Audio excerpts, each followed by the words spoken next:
I think Mr. and Mrs. Squalor will provide you with a proper home." "We're not nervous," Violet said. "We're too anxious to be nervous."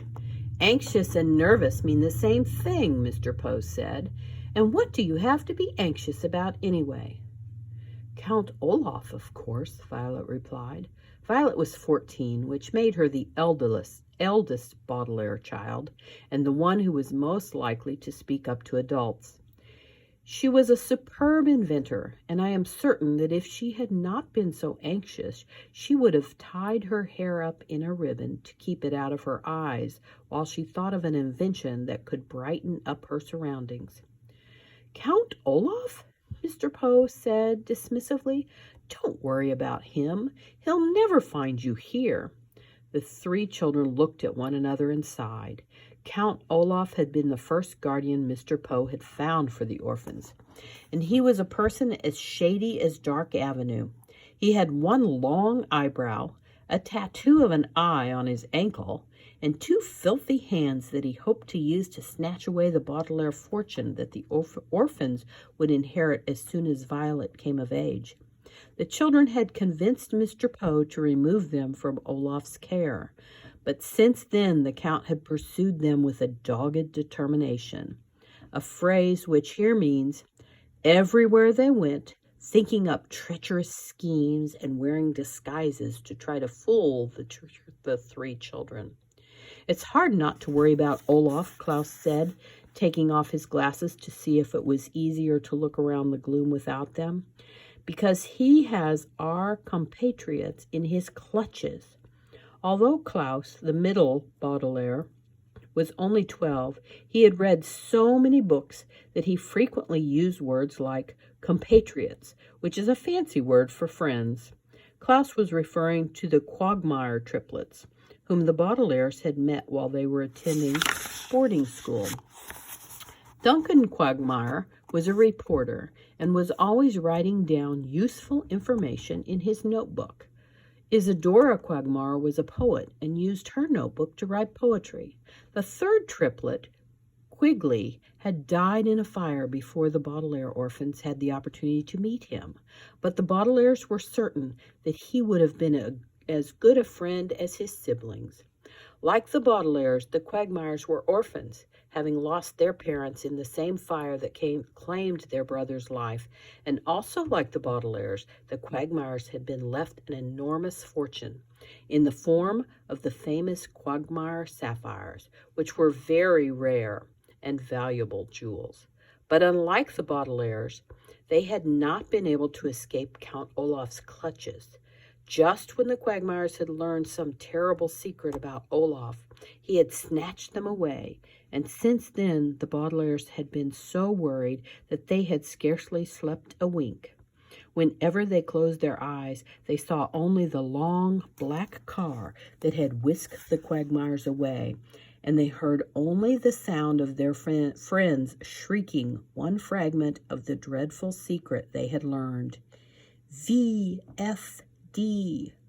Duncan had screamed just before the car raced away, and the Baudelaires tossed and turned and worried for their friends and wondered what in the world V.F.D. could stand for.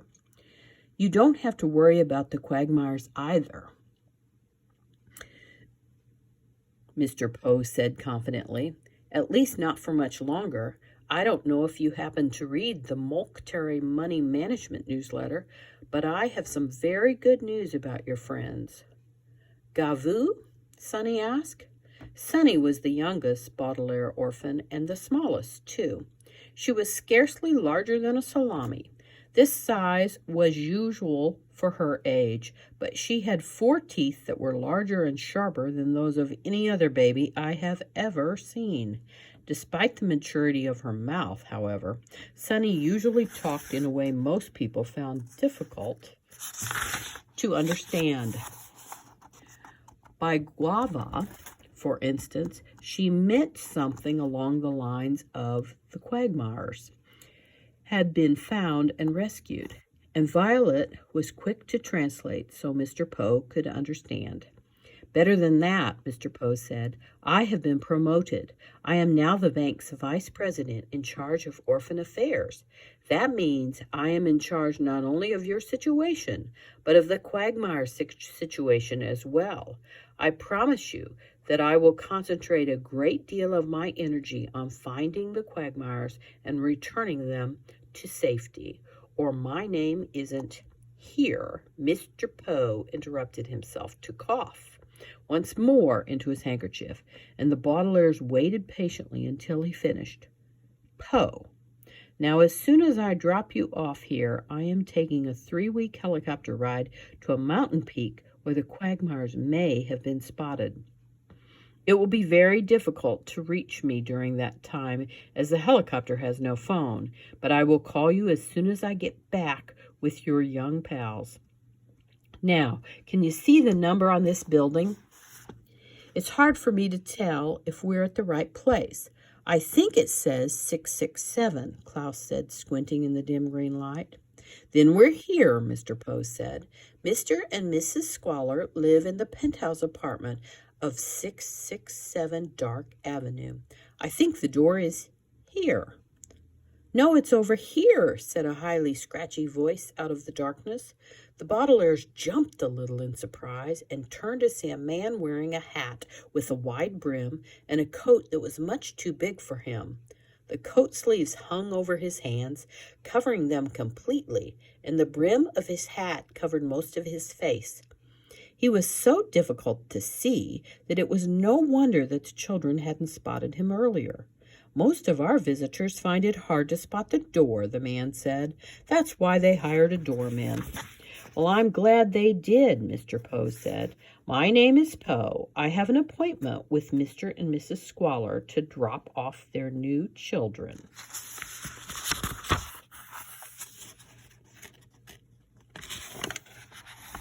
Oh, yes, the doorman said.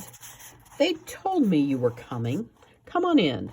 The doorman opened the door of the building and showed them inside to a room that was as dark as the street. Instead of lights, there were only a few candles placed on the floor, and the children could scarcely tell whether it was a large room or a small room they were standing in. My, it's dark in here, Mr. Poe said. Why don't you ask your employers to bring in a good, strong halogen lamp? We can't, the doorman replied. Right now, dark is in. In what? Violet asked. Just in, the doorman explained. Around here, people decide whether something is in, which means it's stylish and appealing, or out, which means it's not. And it changes all the time. Why, just a couple of weeks ago, dark was out and light was in, and you should have seen this neighborhood. You had to wear sunglasses all the time or you'd hurt your eyes. Dark is in, huh? Mr. Poe said. Wait until I tell my wife. In the meantime, could you show us where the elevator is? Mr. and Mrs. Squalor live in the penthouse apartment, and I don't want to walk all the way to the top floor. Well, I'm afraid you'll have to, the doorman said. There's a pair of elevator doors right over there, but they won't be of any use to you. Is the elevator out of order? Violet asked. I'm very good with mechanical devices, and I'd be happy to take a look at it. That's a very kind and unusual offer, said the doorman. But the elevator isn't out of order. It's just out. The neighborhood decided that elevators were out, so they had the elevator shut down. Stairs are in, though, so there's no way to get to the penthouse. Let me show you. The doorman led the way across the lobby, and the Baudelaire orphans peered up at a very long, curved staircase made of wood with a metal banister that curved alongside. Every few steps they could see somebody had placed more candles, so the staircase looked like nothing more than a curves of flickering lights growing dimmer as the staircase went further and further up until they could see nothing at all. I've never seen anything like this, Klaus said. It looks more like a cave than a staircase, Violet said. Pince, Sonny said, which meant something like, or outer space. It looks like a long walk to me, Mr. Poe said, frowning. He turned to the doorman. How many floors up does this staircase go? The doorman's shoulders shrugged underneath his oversized coat. I can't remember, he said. I think it's 48, but it might be 84. I didn't know buildings could be that high, Klaus said. Well, whether it's 48 or 84, Mr. Poe said, I don't have time to walk you children all the way up. I'll miss my helicopter. You'll have to go up by yourselves and tell Mr. and Mrs. Squalor that I send my regards. We have to walk up by ourselves, Violet said. Just be glad you don't have any of your things with you, Mr. Poe said. Mrs. Squalor said there was no reason to bring any of your old clothing, and I think it's because she wanted to save you the effort of dragging suitcases up all these stairs. You're not going to come with us? Klaus asked. I simply don't have the time to accompany you, Mr. Poe said, and that is that. The Baudelaires looked at one another. The children knew, as I'm sure you know, that there is usually no reason to be afraid of the dark. But even if you are not particularly afraid of something, you might not want to get near it. And the orphans were a bit nervous about climbing all the way up to the penthouse without an adult walking beside them. If you're afraid of the dark, Mr. Poe said, I suppose I could delay my